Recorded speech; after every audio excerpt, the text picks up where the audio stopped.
Magandang umaga, Malacañang Press Corps. Trabaho Bill, yan po ang topic natin sa ating Weekly Economic Forum. Today we have Assistant Secretary Tony Lambino.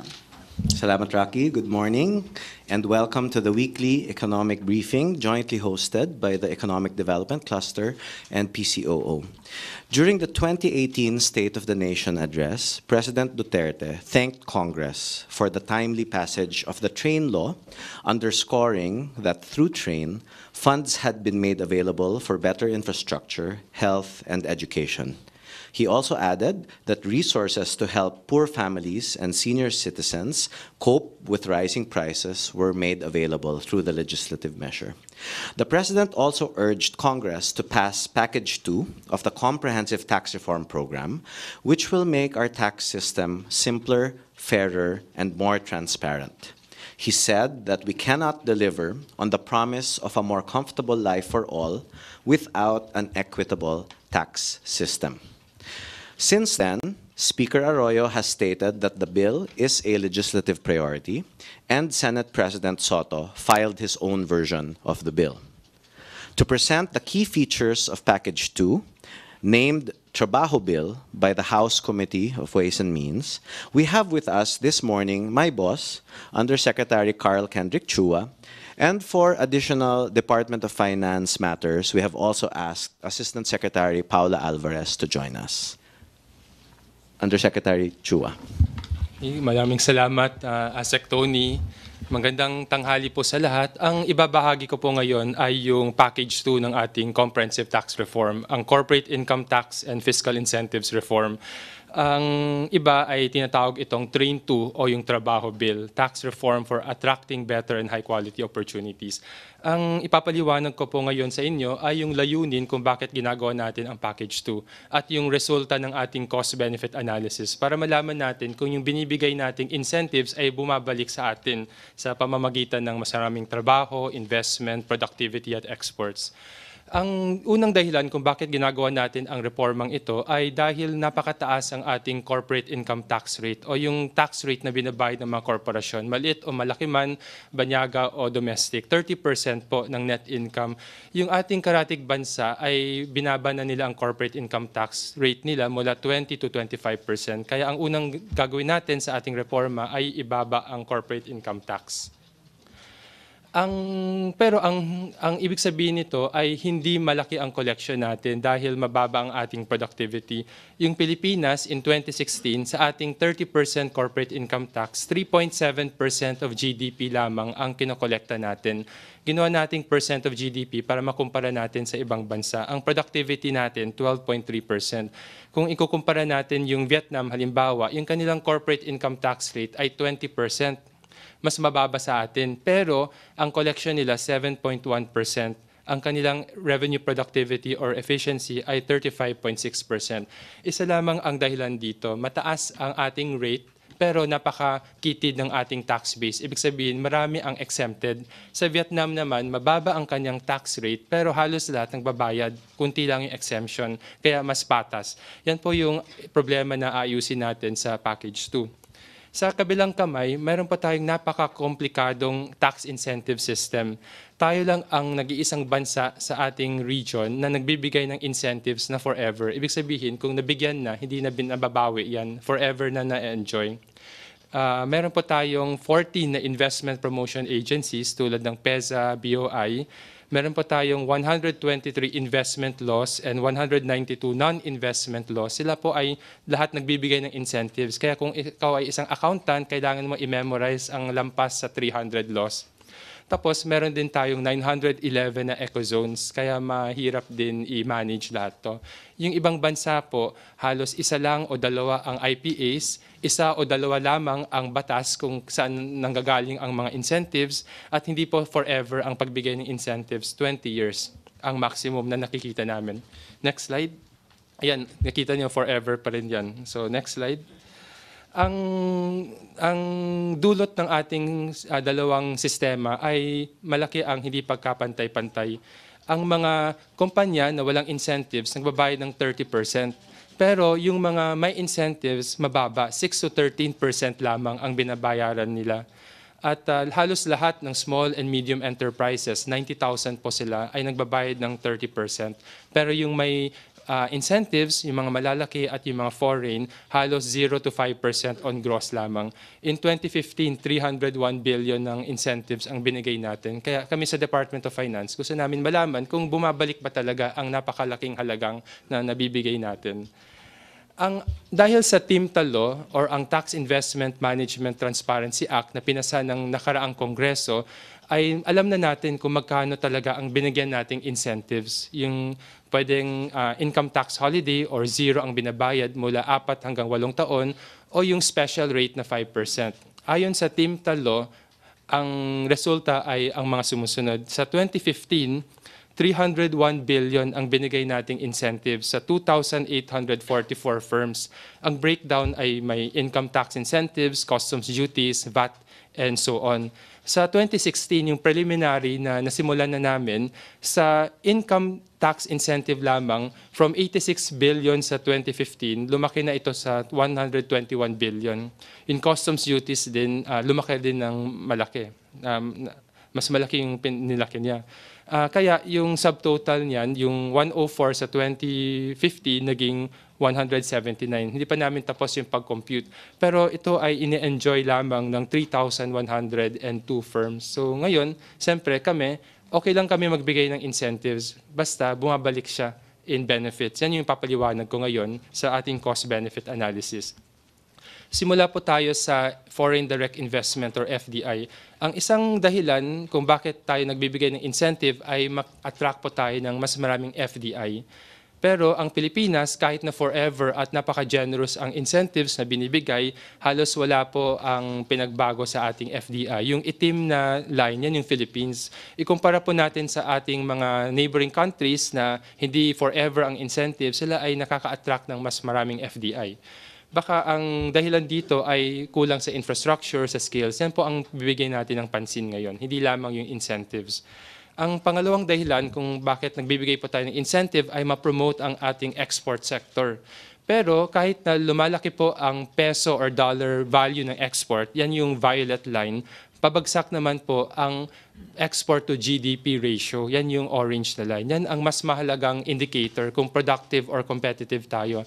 At hindi lamang ang export sector ang hindi competitive, yung domestic value added or domestic supply chain natin ay hindi rin malaki. Ibig sabihin, halos lahat ng mga parts imported na ina-assemble dito tapos ina-export. Kulang po yung ang benefit na napupunta sa domestic sector tulad ng trabaho. Ngayon po, hindi po kami tutol sa pagbigay ng incentives. In fact, kami ay pro-investment and pro-incentive. Pero gawin po nating mas patas at mas may pananagutan ang ating incentive. Kasi kung ang isang incentive na binibigay natin sa bawat piso na binibigay, ay ito ay bawas sa budget natin, sa education, sa health, sa infrastructure, na nagbe-benefit sa lahat, hindi lamang sa selected few. Kaya ang mungkahi namin going forward, dapat ang lahat po ng incentive ay mag-follow po sa ating 4 na prinsipyo. Una po ay performance-based. Hindi pwedeng magbigay lang ng incentive na walang kapalit. I-measure na natin yung trabaho, yung exports or productivity. Halimbawa, kung kayo ay kumuha po ng isang scholarship, hindi naman binibigay sa inyo forever at walang kapalit. Kailangan mag-graduate kayo, ma-meet nyo yung minimum grade requirement. Yan po ang ibig sabihin ng performance-based. Pangalawa, targeted. Hindi naman pwede lahat ng sector, halos 300 plus, ay bibigyan ng incentive. Kailangan natin alamin kung ano talaga ang sector na may pinakamalaking pakinabang sa ating bansa at sila ay tulungan natin. Pangatlo po ay yung time-bound. Hindi po pwedeng forever, everlasting ang incentive. Hindi po pwedeng bigyan ng allowance yung anak natin kahit mag-graduate na sila sa college. Tulungan natin yung mga kumpanya na maliliit, yung infant industry, pero pag lumaki na sila, sila naman ay magtulong, ibalik nila yung tulong na binigyan ng gobyerno. Yan po ang ibig sabihin ng time-bound. At panghuli ay transparent. Kung ako ay magbigay ng incentive, kailangan ko i-tax ang isa pang grupo ng mas mataas. Ginagawa po natin yan sa nakaraan sa 32% na personal income tax or 12% na VAT. Kaya nararapat na kung magbigay ng incentive, alam ng buong bansa kung saan po nang galing sa hirap at yung pawis po ng mga ordinaryong Pilipino.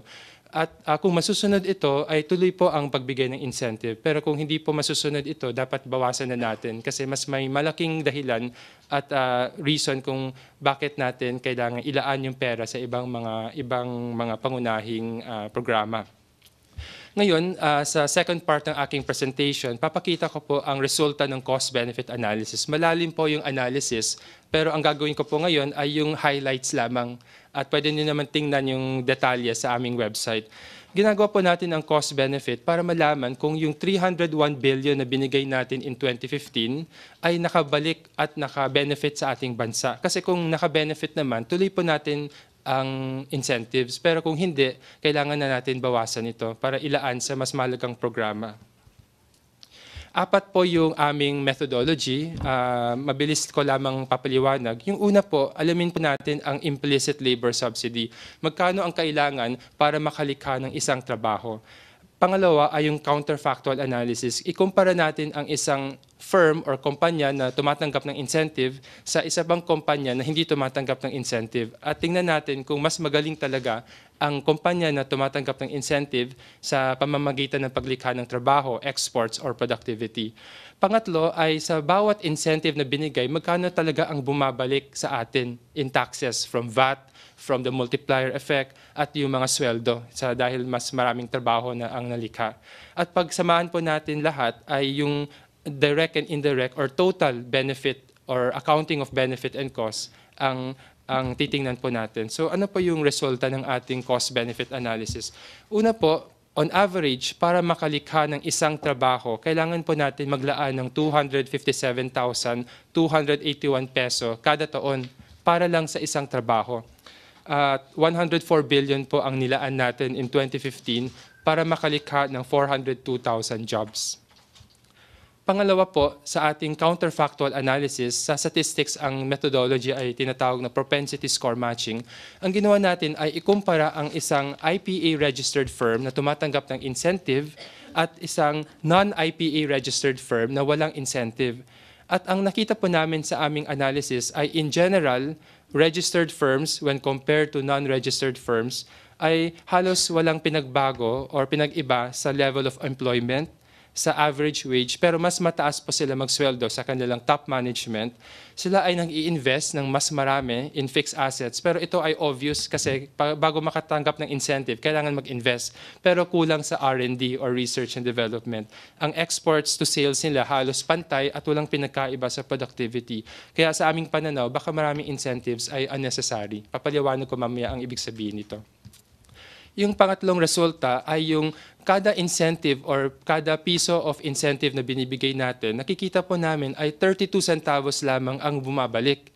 Tapos kung sinama po natin ang unnecessary incentives, 86 centavos lamang ang bumabalik. Ibig sabihin, hindi po lampas ng 1 peso ang bumabalik. Kaya may pagkasayang din ang pagbigay ng incentives.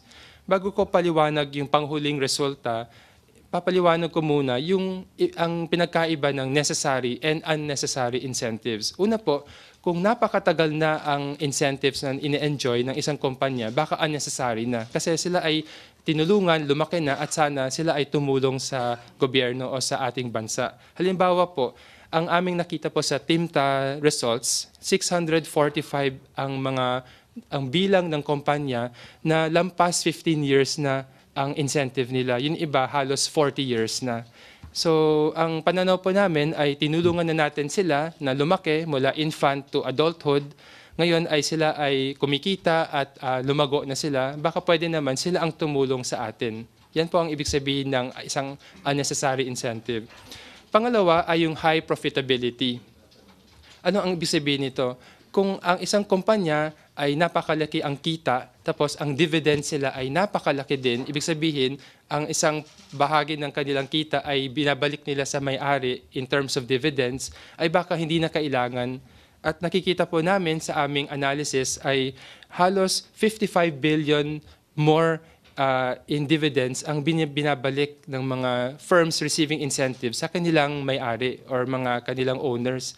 Kaya ang naisip po namin, kailangan ba talaga bigyan ng incentives kung napaka-profitable naman ang ilang kumpanya na baka hindi na kailangan. At yung pangatlong rason ay yung primary motivation o pangunahing layunin kung bakit nag-invest po ang isang investor. Unnecessary siya kung ang pangunahing layunin ay domestic market seeking. Ibig sabihin, pumunta po sila sa ating bansa dahil may sure market, may bibili ng kanilang produkto.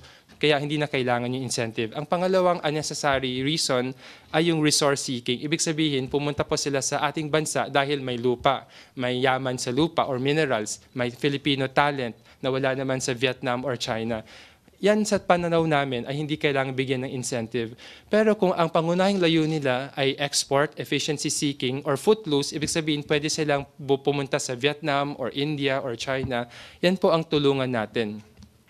At dahil dito, nakita po namin as a final result, pag pinagsama po natin ang lahat, ang every peso that we give in incentive, only 60 centavos up to 1 peso and 15 centavos ang bumabalik. Ibig sabihin, may mga incentive na sayang kasi costly, hindi humahabol ang benefit. Meron ding mas mataas yung benefit. Ibig sabihin, lampas sa 1 peso. Nakita po namin na ang agriculture, ang kanyang benefit to cost ratio ay between 73 centavos to 1 peso and 20 centavos. Again, kung lampas sa 1 ang benefit to cost ratio, ibig sabihin mas malaki ang benefit. Pero kung mas mababa sa 1 ang benefit to cost ratio, ibig sabihin mas maliit ang benefit. Kaya yung lampas sa 1 ang papaborin natin. Pero yung mas mababa sa 1 ang sa tingin namin unnecessary. So makikita nyo sa manufacturing between 81 centavos hanggang 1 peso and 34 centavos. So mix. Sa non-manufacturing, sa construction, housing, mining ay medyo mababa. Sa services din, medyo mababa. So on average, sa buong bansa natin, between 60 centavos to 1 peso and 15 centavos ang bumabalik. Ngayon, to summarize, ito po ang resulta. Number 1, to create 1 job, it costs taxpayers 257,000 at least. So mahal siya. Pangalawa, kung ikukumpara natin ang isang registered firms na tumatanggap ng incentive kumpara sa isang non-registered firms, halos walang pinagkaiba. Kaya ang pananaw po namin, may mga incentives na unnecessary. Pangatlo po, sa bawat piso na ibigay natin in incentive, 32 centavos lamang in tax ang bumabalik. Pang-apat, pag pinagsama po natin ang lahat, hindi po ganyan kalaki ang benefit na bumabalik. Anywhere from 60 centavos to 1 peso and 15 centavos. So may mga papaboran natin, meron din naman yung mga unnecessary. Pero hindi naman ibig sabihin na pag tinanggal po ang incentive ay hindi po natin tutulungan yung mga pangunahing sektor. Kasi may iba't ibang paraan naman para tulungan sila. Halimbawa, pwede po tayo magbigay ng subsidy. Lifeline subsidy sa power, housing vouchers, skills training.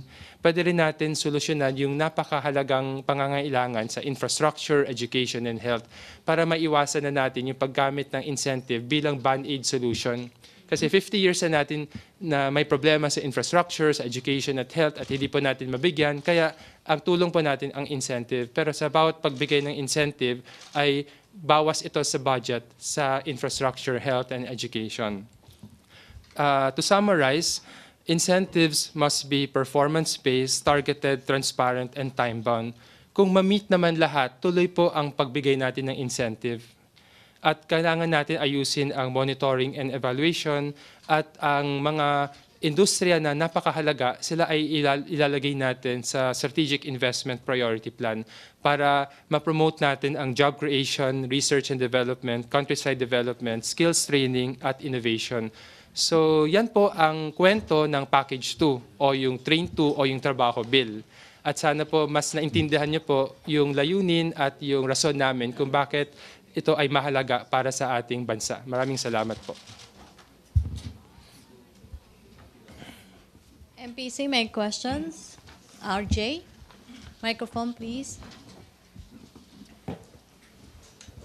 Hi, sir. You mentioned the conditions for tax cut under the package 2, sir, right? Just a while ago. But the House of Representatives removed them to make it more predictable for businesses to plan out strategies. Now, how can we balance this while assuring a revenue neutral bill? Well, the first and primary motivation of Package 2 is to have a revenue neutral stance. So for every peso that we save in unnecessary incentive, the idea is not to put it in our treasury to raise revenue, but to return it to those 90,000 SMEs who are paying 30% and now will pay lower. So that's why conditional po yung aming original proposal. Pero ang ginawa po ng House ay automatic reduction of 2 percentage point every 2 years. At so ibig sabihin sa 2021, yung 30% corporate income tax magiging 28%. And every 2 years thereafter, bababa ito by another 2%. So sa tingin po namin ay for sure baka may loss to. Pero iiwasan natin dahil titingnan po natin ang incentives na binibigay kung ano yung pinaka-unnecessary, yung pinaka hindi na kailangan. At yan po ang gagamitin natin para ibawi sa revenue loss, para ma-minimize natin. So anyway, the reform proposal is too early. Marami po naman opportunity para i-convince yung House kung bakit kailangan i-balanse at gawing revenue neutral.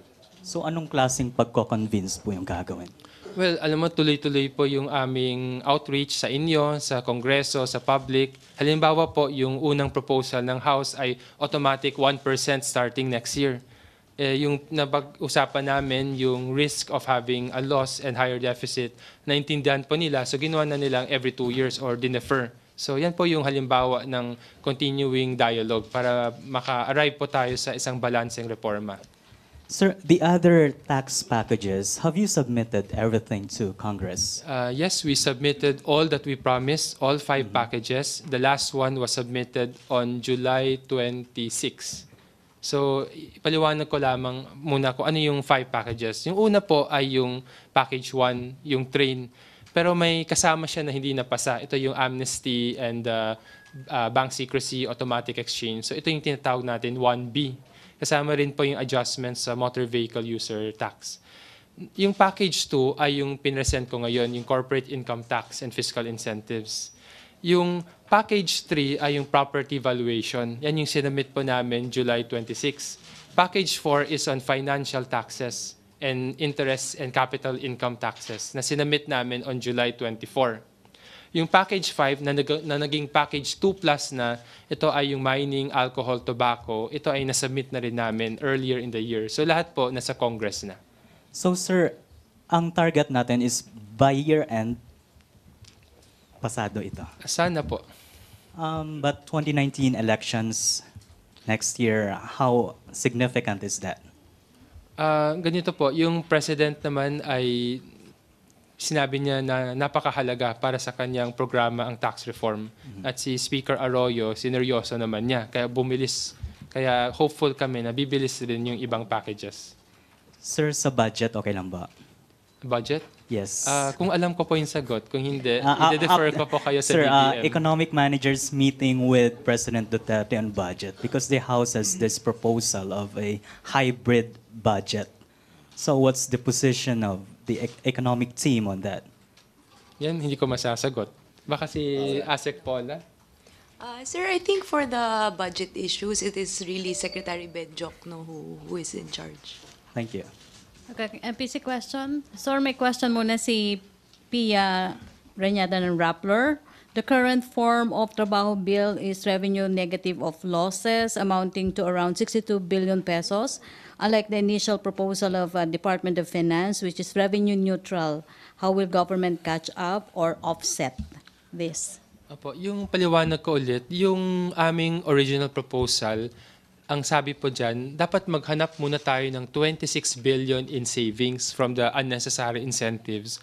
At yan ang katumbas ng 1% reduction sa corporate income tax rate. Ang nangyari po sa House version na pinasa ay nauna na yung reduction, tapos hahabol na lang yung incentive. So, ang pananaw po namin ay yung 62 billion na loss, kailangan i-minimize yan. Kaya kami, nire-review namin ang mga tumatanggap ng incentives. Maghahanap kami ng 62 billion worth of unnecessary incentives. Pero hindi siya guaranteed. Pero we're hopeful na both sides will adjust. Questions, MPC? Celerina. Microphone, thank you. Good morning, sir. You have mentioned that there are companies na which are enjoying already the incentives for several years. Do you have any estimate as to how many companies would be affected if ever this law would be passed? And especially yung mga foreigners and Japanese. Okay, punta tayo sa yung slide na may 645 firms. So, ayon po sa TIMTA or yung Tax Incentive Management Transparency Act, 645 firms po ang nag-enjoy ng incentives, yung forever, for at least 15 years. Yung iba abot na ng 40 years. So sila po ang sa tingin namin ang una naming i-review. Pero hindi naman ibig sabihin ay mawawalan sila ng incentive kasi may iba sa kanila talagang malaki ang pakinabang sa bansa. So yan po ang unahin natin. Like anong klaseng mga companies to at foreign companies ba to? Ganito po, siguro mix. May mga foreign, may mga large, domestic. So iba't ibang sektor pero yung detalye pwede kong i-share eventually kung available na. Pero mix ang composition nito.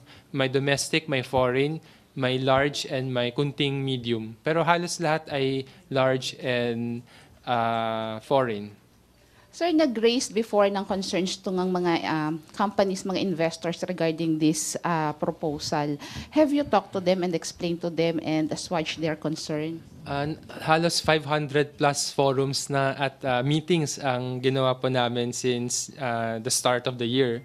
So napaliwanag naman namin yung programa namin, yung reforma. Sila po ay pinaliwanag din nila yung concerns. So ang sabi po namin, hindi naman mawawala ang incentive kung sila ay abiding by our performance-based, targeted, time-bound, and transparent. Kasi ang problema ngayon, pag binigyan po ng incentive, lalo na yung 5% gross income tax, forever nila ine-enjoy. At hindi po natin alam kung may trabaho talaga or may benefit sa economy.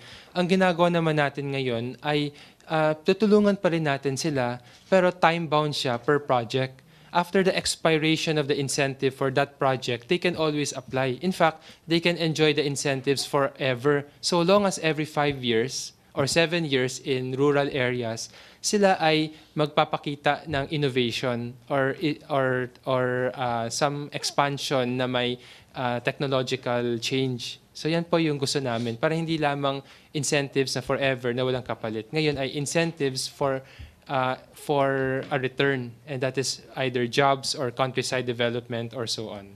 Mainly, ano yung naging major concern nila? Well, ang unang concern nila ay gusto po nila ma-maintain yung one-stop shop kasi ayaw po nila mag-deal with many agencies. So pinaliwanag po namin na hindi naman babaguhin yung one-stop shop. Pangalawa po, ayaw po nila mag-deal with LGUs kasi raw mahirap according to them. Kaya ang ginawa po ng Congress sa trabaho bill ay binalik nila ang share ng LGU sa yung single rate. Pangatlo po, ang sabi po nila ay ayaw po nila mag-bayad ng VAT kasi matagal yung refund. Pinaliwanag namin na yung refund ayon sa Train 1 ay inayos na mandatory cash refund in 90 days. So yan po yung mga ibang concern at paano namin sila tinulungan. Questions? MPC? May Joyce. Sir, on a different topic, the Malaysian Prime Minister yesterday announced that they are planning to cancel 2 big Chinese-funded projects because they fear it will cause bankruptcy. Sa side po ng Philippines, do we have the same worries or fears given that we will also be having loans with China for infrastructure projects? Okay. So for our infrastructure projects, our loan structuring, because when you deal with foreign development assistance or yung over ODA, we call it, iba-iba yung terms niyan per project. So right now, our economic managers are also in China. They're also finalizing the negotiations for these loans. So I don't think we have to worry because yung setup nila for Malaysia would be different from that from the Philippines. So when they come back, then we will ask them how the meeting went. So I think you'll get more information on that. But can we guarantee that this will not, our loans, our future loans with China will not cause bankruptcy For the For the Philippines. Okay, so one of the reasons why we also did tax reform or train one is so that we can assure that we have a healthy stream of revenue. So this is one of the reasons why we would be we would be different from other countries, like for example Malaysia, because we will not be bankrupt because we have already planned how to pay for these loans. Questions, MPC? Okay na. Bernadette. Microphone. Hi, sir. Hello. Hi, sir. Sir, in the implementation of this bill, do you see any job losses po and how much po? Or how many jobs will be lost po? Ganito po, ang proposal namin, yung mga necessary incentives, we will continue to help. So wala po kaming nakikitang job losses. Yung mga unnecessary incentives na matatanggalan na ng incentives gradually, the reason why they're called unnecessary is, in our opinion, they will continue to invest and operate even without the incentives because they are inherently profitable or there is a sure market. So sa tingin po namin ay kung may job loss, very minimal. At ang ginawa po ng Trabaho Bill ay naglaan po sila ng isang adjustment fund to retool and provide cash grants to workers who may be affected. Pero on the other hand, ibababa natin yung corporate income tax rate for 97,000 plus SMEs. Kaya imbes na magbayad sila ng 30%, over time they will pay 20%. So malaking savings ito which they can use to expand and create jobs. So overall, kahit may job loss, possible job loss in one or two sectors, ang overall economy naman, sa tingin ko, ay positive ang job contribution. So maglilipatan lang sa tingin namin. Sir, anong sectors po yung mawawalan ng jobs since you said there will be one or two sectors po na mawawalan ng, ay magkakaroon ng job losses? And gaano po kaliit yung minimal job loss po na sinasabi niyo? Well, I'll give an example. Ang una kong sasabihin ay this in the future, only those sectors that are in the Strategic Investment Priority Plan will get incentives. Pero next year pa yan available. So hindi ko masasabi ngayon kung sinong sectors ang ma-affect. Depende kasi kung whether or not they are in the SIPP. Pero ang alam ko, mayroon po tayong napakaraming examples of reform in the past wherein the initial fear of job loss proved to be very wrong. Halimbawa po, yung niliberalize yung airline industry and yung telecoms industry. Ang sabi po ng PLDT and Philippine Airlines in the 90s, it will destroy many jobs. Pero ang totoo po ay mas lumaki ang kanilang mga korporasyon, mas maraming jobs, nag-create po ng mas maraming jobs in other industries. So sa tingin ko po, kung mayroon man, ito ay temporary. Pero ang long-term effect is very positive po. So are you saying, sir, na wala pa pong figure on the job losses po, even though na may fund na po tayo na tinatawag na structural adjustment fund Yeah, po? yung fund is a precautionary motive para lang sure tayo, just in case. So wala pa tayong minimeasure na job loss kasi nga wala pa yung SIPP at tutulungan talaga natin yung mga firms or industries that are necessary. Sir, kahit estimate lang po on the Ngayon job po, losses po. wala talaga estimate. Sige, sir. But the Pag structural... meron, bibigyan kita. Sige, sir. But the structural adjustment fund po is about 500 million a year po. Tama po ba? Yes, for 5 years, according to the Trabaho Bill. So, And then additional 500 for skills upgrading.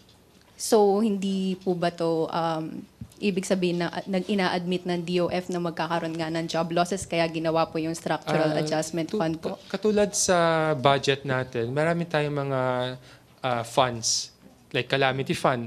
Hindi naman natin ina-admit na may calamity. Pero just in case may calamity, may handa po tulong na hindi na hihintayin yung mahabang proseso ng pag-budget. So yan po ang ibig sabihin. So, It is parang safety net, just in case. Okay. Sige, sir. Thank you po. Okay, MPC, question, RJ? Pahabol na po, sir. FAMSA left the country last week because of difficulties coping with their sugar tax. Is the government prepared to see more big companies leaving the country if it cannot act on the impact of the tax reform? Well, hindi ko po alam kung ano talaga yung dahilan kung bakit umalis sila. Pero ang package 1 naman, tinax din yung mga gasoline companies, petroleum, coal, yung mga VAT exemptions, yung sa cigarettes, hindi naman sila umalis. So siguro iba't iba yung dahilan kung bakit po umaalis or may other reasons. So sa tingin po namin, hindi po naman very related ang pag-alis nila sa tax reform. Okay po, sir. Okay. Yeah, please. Sir, Ted from GMA News Online. Sir, you mentioned earlier that the trabaho bill impact on inflation is very minimal. Na-quantify nyo na po ba kung ilan yung inflationary impact nito? Ganito po. Una po, ang trabaho bill, yung DOF version, revenue neutral. So, dapat walang inflation. Tapos, yung trabaho bill ng House is initially going to be revenue loss. So, wala rin makokolektang revenue. Kaya ang inflation impact talaga, wala. Kung meron man, ay baka dahil sa ibang dahilan. So, yan po yung nakikita namin. Kung may final version na, uulitin po namin yung computation just in case may effect. Ang ginawa din ng trabaho bill, tinanggal nila lahat ng mga they retain the special incentives of food, agriculture, telecoms, and energy, yung mga sensitive. So for sure, wala talagang impact sa inflation. Kung meron, baka sa ibang dahilan yan. May I? Yes? Yeah, please. May dadagdag lang po ako dahil may lumabas na balita sa GMA News online. I think it was a week ago or a week and a half ago. Coming out of the Senate hearing, kasama si Senator Win at si Senator Bam, the question was on the direct and indirect effect of train. So balikan ko lang po yung package 1 sandali if that's okay.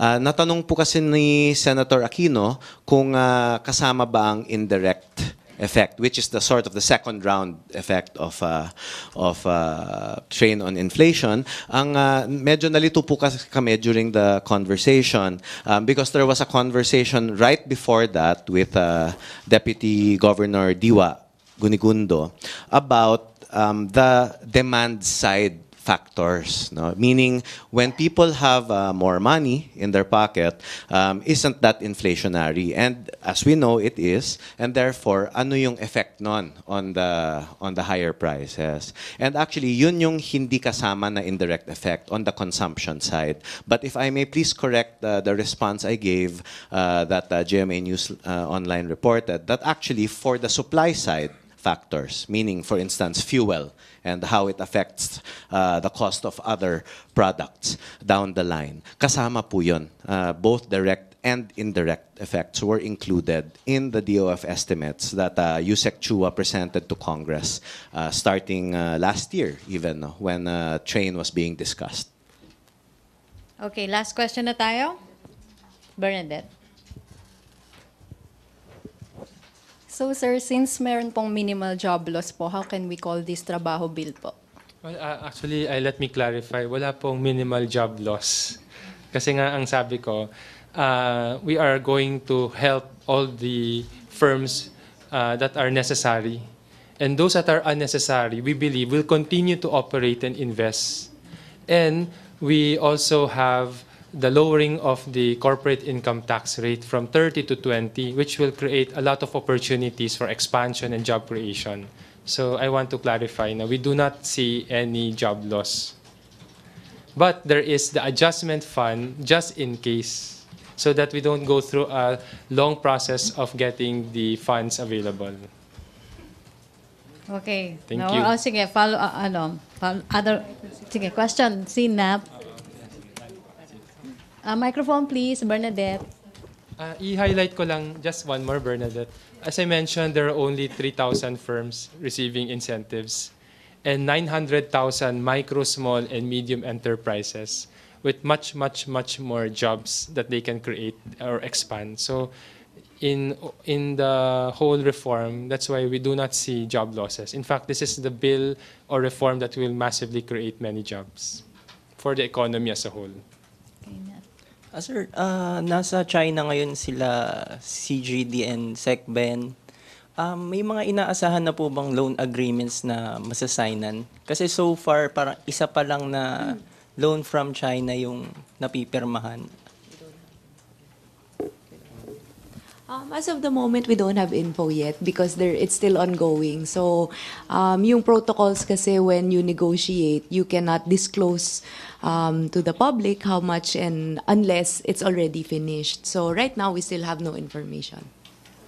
Okay, thank you. Thank you, Asek Alvarez. Thank you, Yusek Chua. And thank you, Asek Lambino. Okay, thank you, Malacañang Press Corps, and back to our main studio sa Radyo Pilipinas and People's Television Network.